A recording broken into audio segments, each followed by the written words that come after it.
নমস্কার, দ্য রিপোর্টে স্বাগত। রাস্তাঘাটে বিচার পাওয়া যায়, রাস্তায় দাঁড়িয়ে চিৎকার করলে তো বিচার পাওয়া যায় না।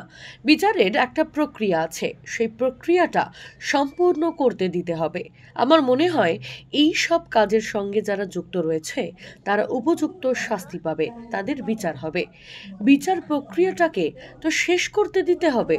হাওড়া বি গার্ডেনে পুজো উদ্বোধনে এসে প্রতিবাদীদের কার্যত এভাবেই কটাক্ষ করলেন বিধানসভা স্পিকার বিমান বন্দ্যোপাধ্যায়। সবাই রাস্তায় নামিয়ে বলছেন বিচার চাই, বিচার। রাস্তাঘাটে বিচার পাওয়া যায়? আমি সত্যি কথা, আমি অনেকের কাছেই বলেছি, অনেক সাংবাদিক বন্ধুদেরও বলেছি যে আপনারা তো বলছেন বিচার চাই, বিচারটা কোথায় পাবেন? রাস্তায় দাঁড়িয়ে চিৎকার করলে তো বিচার পাওয়া যাবে না, এবং বিচারের একটা আলাদা প্রক্রিয়া রয়েছে, সেই প্রক্রিয়াটা সম্পূর্ণ করতে দিতে হবে, তাছাড়া বিচার পাওয়া যায় না। মাননীয় মুখ্যমন্ত্রী তিনিও বলেছেন দোষীদের শাস্তি দেওয়া হোক।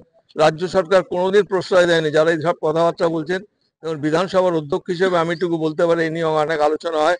মুখ্যমন্ত্রীর বিবৃতি তো আমরা শুনেছি, তিনি বিধানসভায় একাধিকবার বলেছেন যারা দুষ্কৃত কাজকর্মের সঙ্গে যুক্ত তাদের সরকার কোনো রকমের প্রশ্রয় দিচ্ছে না।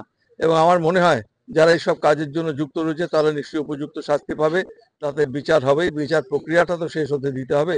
চিৎকার করে বললেই তো হবে না যে বিচার চাই, বিচার পাওয়া যাবে, এভাবে হতে পারে না। বিচারের একটা প্রক্রিয়া আছে, সেটা শেষ হতে হবে। ডাক্তারদের যে এখনো বারবার ধরে যে অবস্থা, ওটা ওদের ব্যক্তিগত ব্যাপার, এই ব্যাপারে আমি কোনো মন্তব্য করবো না। ডাক্তারবাবু যেটা ভালো মনে করেছেন, তবে আমি মনে করি ডাক্তারবাবুদের পরিষেবা দেওয়া উচিত। আমার কাছে অনেক রুগীরা আসেন যারা অনেক দূর থেকে আসেন, তাদের গরিব মানুষ, তাদের একটা অ্যাম্বুলেন্স ভাড়া করে হাসপাতালে নিয়ে যাওয়া এবং সারাদিন অপেক্ষা করে চিকিৎসা না পেয়ে আবার ওই অ্যাম্বুলেন্সে ফিরে যাওয়া, দ্বিতীয়বার তাদের ওখানে হাসপাতালে আসার ক্ষমতা হয় না।